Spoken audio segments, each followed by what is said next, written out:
Hello and welcome back to the Human Manual. I am your host Ankit, and today we will continue with the text 13 of the second chapter of Bhagavad Gita. And if you have not subscribed to my channel, then please subscribe to it and press the like button if you are liking my videos. Also comment in the comment section what do you want, what if you have any doubts or questions regarding Bhagavad Gita, and maybe I will be able to discuss with you or try to solve your inquiries.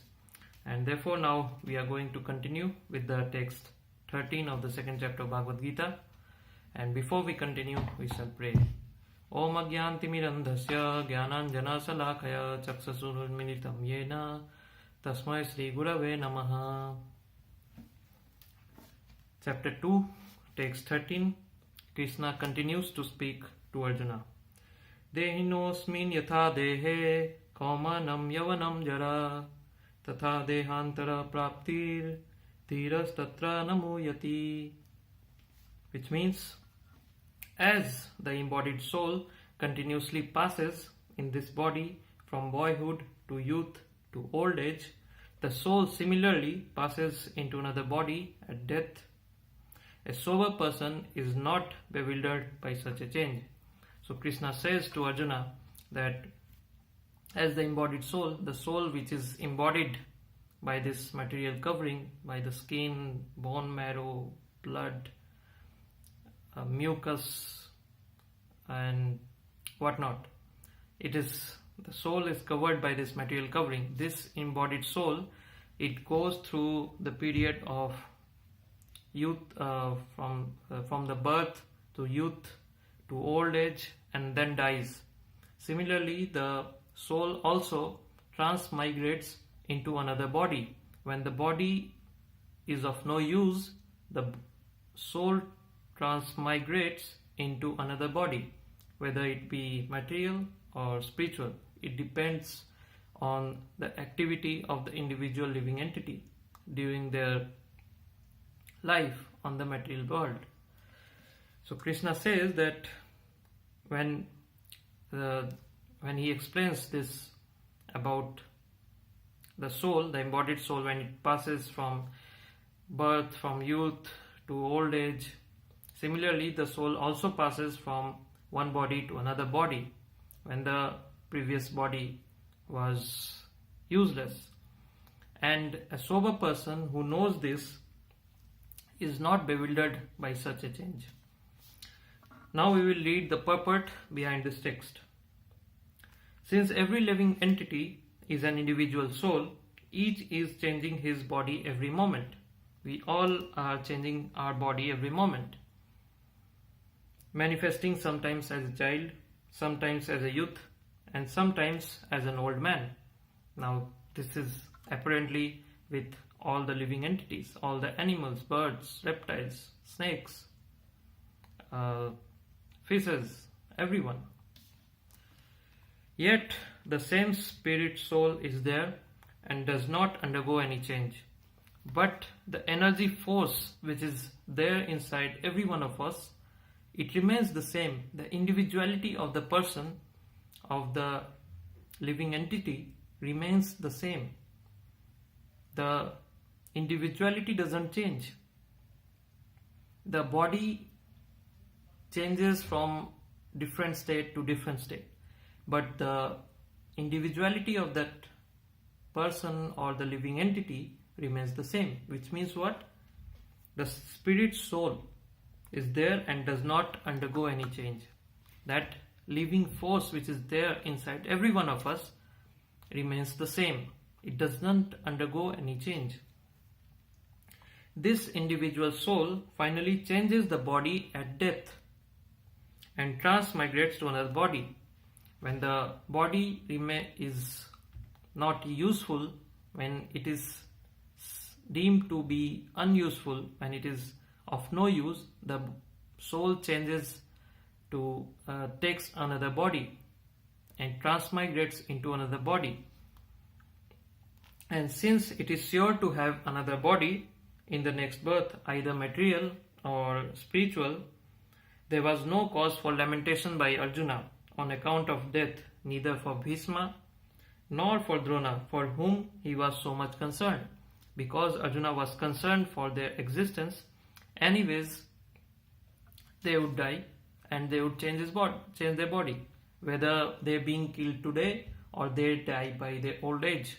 So anyways they were going to die, but their individuality will remain as it is, as we had already studied in the 12th verse of the second chapter, in the previous verse. If you have not watched that video, then please go back and watch this video. Only then maybe you can understand this particular text. So there was no point of lamentation for Arjuna, for Drona or Bhishma, because anyways their body would sometime cease to exist, but their soul, they themselves would not cease to exist.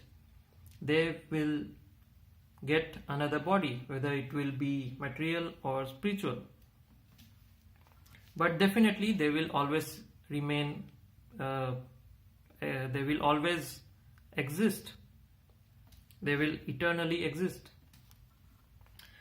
Rather Arjuna should rejoice for their changing bodies from old to new ones, thereby rejuvenating their energy. When the soul gets new body, it is like rejuvenating with new energy. Such changes of body account for varieties of enjoyment or sufferings. So such different transmigration of the soul from one body to different body, it depends on it is subject to different enjoyment or sufferings, which depends on one's activity in their current life. It depends on their karmic activity, on their karma or akarma, whatever, or karma, akarma, vikarma. So it depends on their activity in their present life.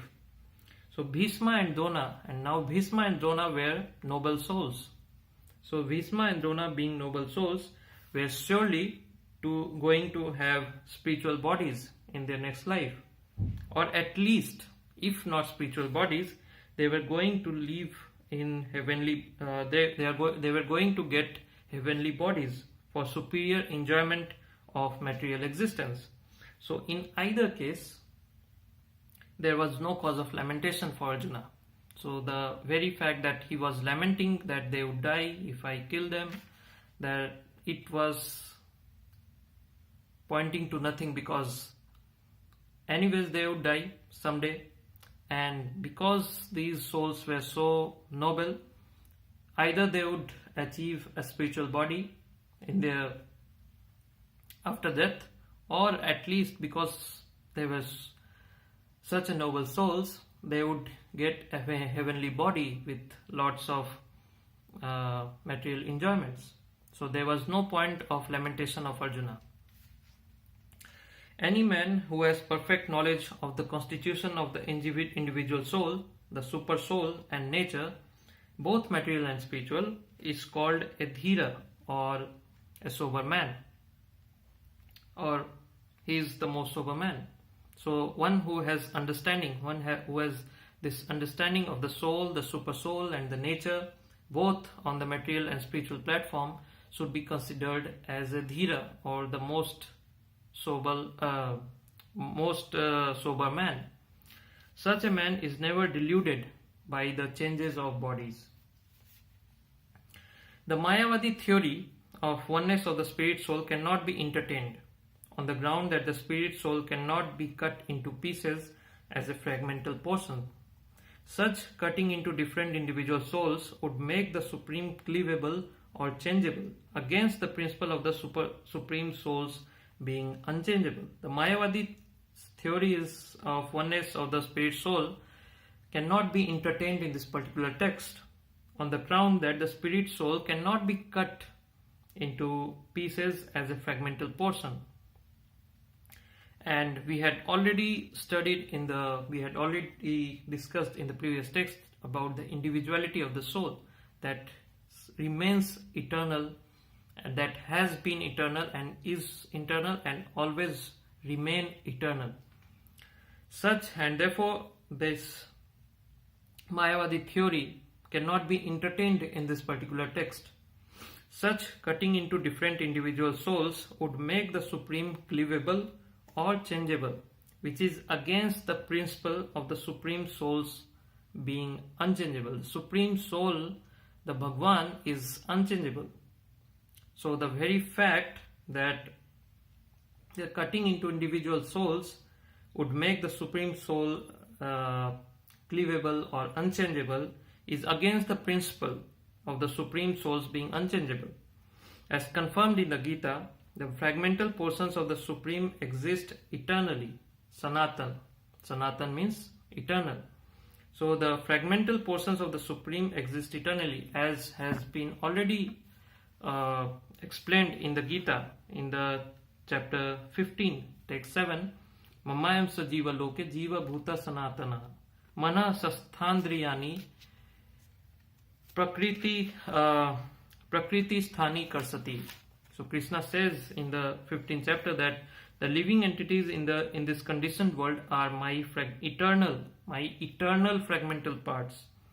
But due to conditioned life, they are struggling very hard with the 6 senses, which also include the mind. So therefore, it is confirmed in the Gita, the fragmental portions of the Supreme exist eternally, that is Sanatan, and are also called Chhara. Chhara means they have a tendency to fall down. That is, they have a tendency to fall down into what? Into material nature, onto material plane. These fragmental portions are eternally so, and even after liberation, the individual soul remains the same, fragmental.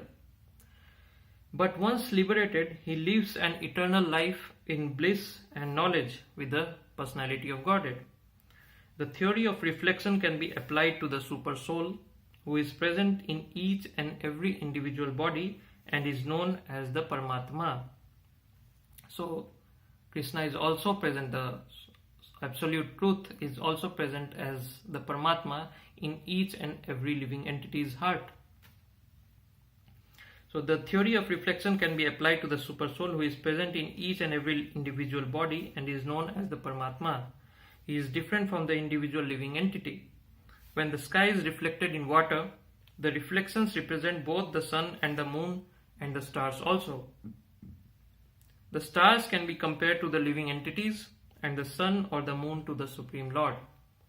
The individual fragmental spirit soul is represented by Arjuna, and the Supreme Soul is the personality of Godhead himself, Sri Krishna. They are not on the same level, as it will be apparent in the beginning of the 4th chapter. So when we'll read the 4th chapter, we'll understand what is the position of Arjuna. We'll get the proof of the position of Arjuna and Krishna.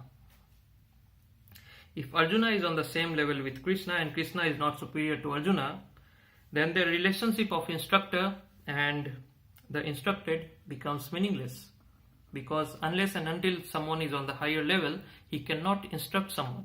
So if it is considered that both are on the same level, then the very fact of this discussion would become meaningless. If both of them are deluded by the illusionary energy, which is Maya, then there is no need of one being the instructor and the other being instructed. Such instruction would be useless, because in the clutches of Maya, no one can be an authoritative instructor. So unless and until one is under the clutches of Maya, he cannot become an instructor. Under the circumstances, it is admitted, under these circumstances, it is admitted that Lord Krishna is the Supreme Lord, superior in position to the living entity. Arjuna, who is a forgetful soul, deluded by Maya. So that was text 13 of the 2nd chapter of Bhagavad Gita. I hope you liked my videos. And if you like the video, please subscribe to the channel, press the like button, and if you have any questions, then you can put it in the comment section below. And thank you very much.